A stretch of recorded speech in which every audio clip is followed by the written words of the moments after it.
So now we're going to get into here. Let's take a break here just for a second. Get into all the modules. So there's kind of a standard module. This module is 9 millimeters thick and about 70 millimeters in diameter. So the top interface has these pogo pin targets. On the bottom are the pogo pins. And these basically screw together and pass power and signal up through the stack. There's, for instance, there's a dome module. It has a LED board in it. Underneath those little spikes, there's a RGB LED, 12 of them. And we can program that, or anybody can program that to change the colors and so forth, the patterns. Here's kind of a little bit more about that module. Over on the right, you can see the different bases we have for Lego characters and Duplo, and there's basically 6 plastic parts in there and a circuit board and a little avatar guy.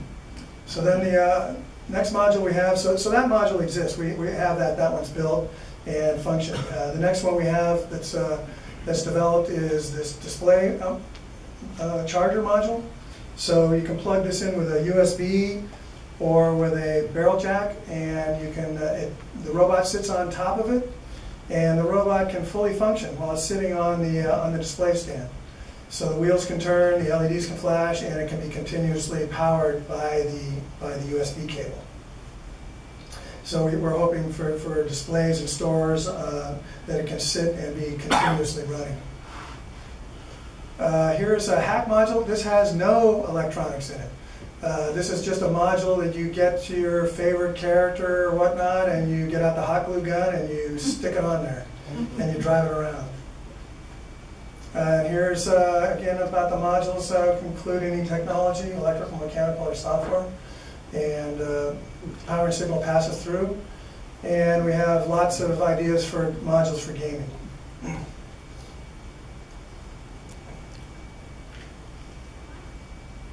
And here's some other modules for other purposes. So there's quite a few modules that we can make. And I'll show you some here in a second, some of the ones we've been working on. So here's a really simple one. It's got right-angle LEDs. We'll mold the top piece in at a clear, or the bottom at a clear. And we have another LED module that shoots the LEDs, the light out radially. So really simple. Here's a hack module that we're working on that's going to provide power and signal so you can tap into it and you can put on there, you can make your own module. You can make articulated robots or whatever you want to put on there, or get something that already has electronics in it, like some of these little robots, some of these little toys you can get, and you can put on there and you'll be able to access it, tie into it, and control those. Here's an edge sensing module. This one goes on the bottom. So this will have LEDs as well. It could do line following. We can do inductive charging. We can add cameras, object detection. Quite a bit of what we can do on the bottom. Here's just a simple Lego plate that's just bigger that you can build up your Lego stuff and drive it around. Here's a speaker microphone module that's got three speakers and 3 microphones, so you can program it to recognize the direction the sound is coming from. Here's a little turret module we're working on, so that any module above the turret module can rotate independent of the robot. Just a little sphere that we're taking a look at for possibly putting graphics on it to look like a pool ball. Here's a line drawing. There's a hole that goes all the way through the stack and through the module. So we can put a module on here that has a pen that we can extend and retract, or a marker, and then we'll be able to do drawing. Here's a little distance sensor module. You guys probably, a lot of you guys have played around with these, I'm sure. It says this little module has a 15-degree spread, or hang on, I'm not sure what that means. Whether it's 15 degrees per side, 15 degrees total, or it's about a 60-degree cone actually. It's 50 or 60 degrees. Oh, is it that much? Very wide. Okay, well that's good, because what I show here is only about 30 degrees. So, and I have 6 of them on there, so I think 6 with 60 degrees. Yeah, that should be just about right. Should be all full coverage. So then we can do object detection and avoidance and collision avoidance and things like that. Here's a little module working on that has little display screens to make it look like eyes. You'll see that in a second here. And those, the idea with those will rotate, those will pivot.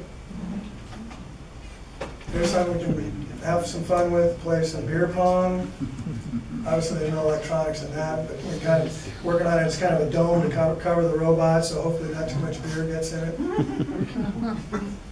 This is kind of interesting. The personal assistant, Amazon, theirs is 84 millimeters, 85 millimeters in diameter. Our modules are 70 millimeters in diameter, 74. So we're real close. So any one of these might be possible to adapt, or there's quite a few options for that. And then I just took a light module. This one's plugged into the wall, but just gives you, you can do kind of a light show. We can put cat. It's really possibly with a vacuum cleaner mod, attachment. Here's one of my favorites is a launcher. I'm on board for that. Here now you can see what we're doing. We're thinking about with the eyes, right? We put a kind of a megaphone for a mouth and put some eyes on there. Now we kind of have a little character. That's real nice. You can put a claw in there, or multiple claws. Tele-Operation, that's something we want to do, so we put cameras on there, and this isn't really a very good slide, but this is something that Intel's come out with. This is a really small little unit that's got 2 cameras, and it's made for hackers and roboticists to help develop robots with vision. So this is $125, very reasonable. So that could be made into a module for our robot quite easily. Okay, let me take another break here. I'll continue.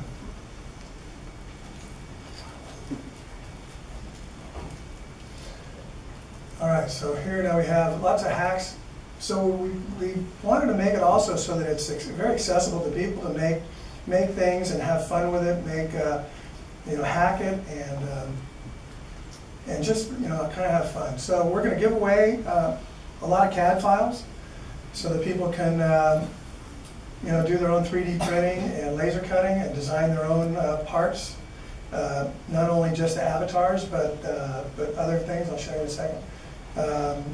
The hack module basically that allows you to add characters and almost anything else. And the dome module, you can put your Lego and Duplo and flat avatars in there. So inside the dome, there's we have we'll give on the left we'll give a 2D study, which is just the maximum volume that can fit inside the dome.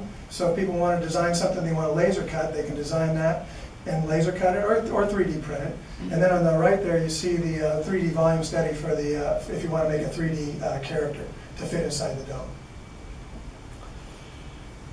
So that's the maximum volume study. And then there's little, where above the LEDs, we have these little spikes, light pipes, and we can make different caps that go on those. Actually, the little red sphere, I actually made designed some of those and had them printed at a third-party company. And I'll show you, you can see those in the back here later. They really worked out really well. But you could design flames and just any kind of thing that might add some individuality to your robot.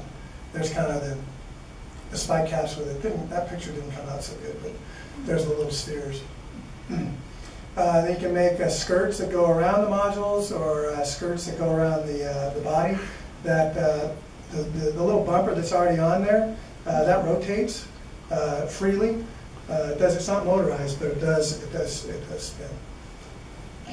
Here's a little avatar that we had made at a company called Shapeways. They let you do online. It's like an online store. You can upload your files, and then people can buy them. You can add a little markup if you want, but it's a way to get some interesting characters. So this little Santa I think is $35 or something. I can't read that. $30. $30. Okay. Anyway, it just gives you an idea of some of the stuff we can do. And then there's some other hacks. So these are what would be on the hack module. The big head, I just took I got a foam mannequin head and stuck that mask on there, and then and put some bobbleheads on there. Those are kind of fun because they shake around. And then we got you know, just your Lego parts and custom avatars. And then obviously we can make all kinds of stickers and for decals that we can apply to the robot to make it unique. Okay, and I'll take another break. So we didn't want to just limit the usability to pool tables. So we started working on our own stadium, which we call ZOZadium, that we can play games in. And so it started off as just a simple thing like a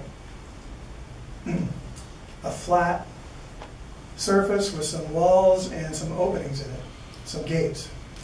And then we started thinking that, well, it'd be fun if we had some, you know, if this wasn't just a static stadium, if the stadium had features in it from, let's say, like a miniature golf. So now behind the gates you could have a motorized door that opens and closes. And as you start to think about it, you start to add electronics at the gates that can sense what ball goes through and what color it is when it goes through. Now you can start playing, you know, competitions where you play each team has a certain color ball.